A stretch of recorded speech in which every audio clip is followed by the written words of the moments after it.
This is the Schwerer Gustav, or in English, the heavy or great Gustav. And very, very heavy and great it was. It weighed 1,350 tons and could fire a 7-ton shell to a range of 30 miles. Developed by Nazi Germany in the late 1930s, the heavy Gustav 800mm caliber monster cannon was explicitly designed as a siege artillery weapon to penetrate and decimate the super thick reinforced concrete fortifications of the French defensive facility known as the Maginot Line.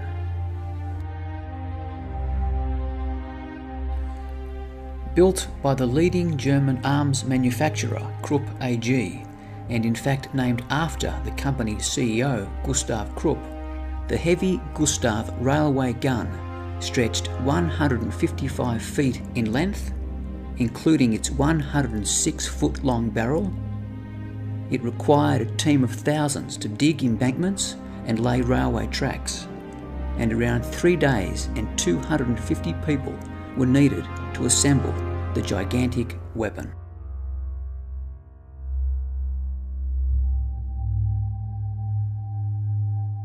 The infamous Führer, Adolf Hitler, was personally involved in the gun's commissioning.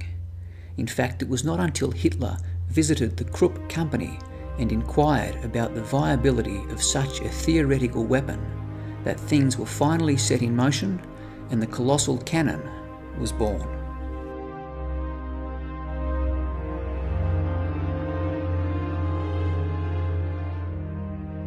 Quite ironically though, the heavy Gustav gun itself was never actually used in the fighting between the French and Germans, as the Nazis essentially invaded France via Belgium and therefore almost entirely circumvented the immensely expensive line of heavy French fortifications. Indeed, the brilliantly constructed yet completely underutilised Maginot Line has since become a synonym for how the best laid plans can so often go badly awry. Then again, owing to the damage that Gustav would soon wreak upon an impressive system of Soviet fortifications, perhaps the allegedly impregnable Maginot Line was best left untested.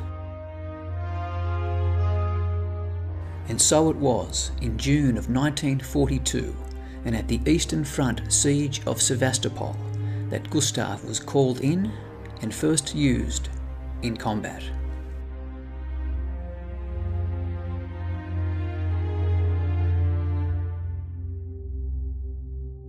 In spite of a massive conventional German aerial and artillery bombardment, the tenacious Soviets, safely hidden in their massive underground bunkers, had so far managed to hold the strategically critical port city of Sevastopol.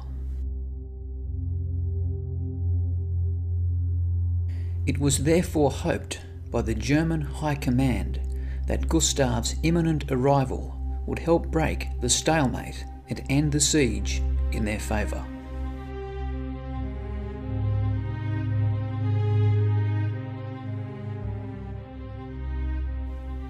Transported to the Crimea on a heavily customised 1.5 kilometre long 25-car train, Gustav was painstakingly positioned, assembled and secured by some 3,800 personnel.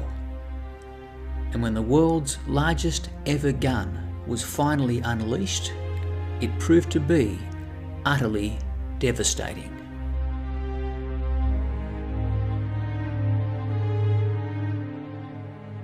Over a short 4-week period, commencing on the 5th of June 1942, Gustav operated with clinical and overwhelming force. With a single 7-ton concrete-piercing shell reportedly penetrating more than 100 feet of earth before obliterating a crucial Soviet underground ammunitions store. By early July, Gustav had brought the siege to a decisive conclusion, with the Soviets surrendering and with the city of Sevastopol left lying in ruins.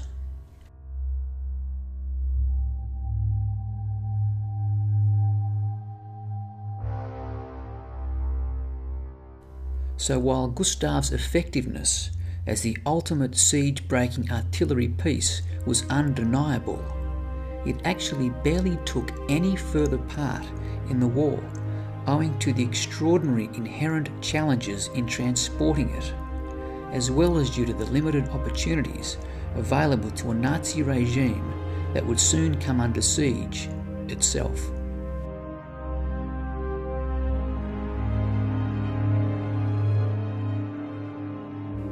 Uncertainty and conjecture surround Gustav's fate, but it seems this phenomenal weapon, the likes of which the world had never before seen, was probably destroyed by the retreating German army so as to avoid it falling into the hands of the advancing Soviet Union.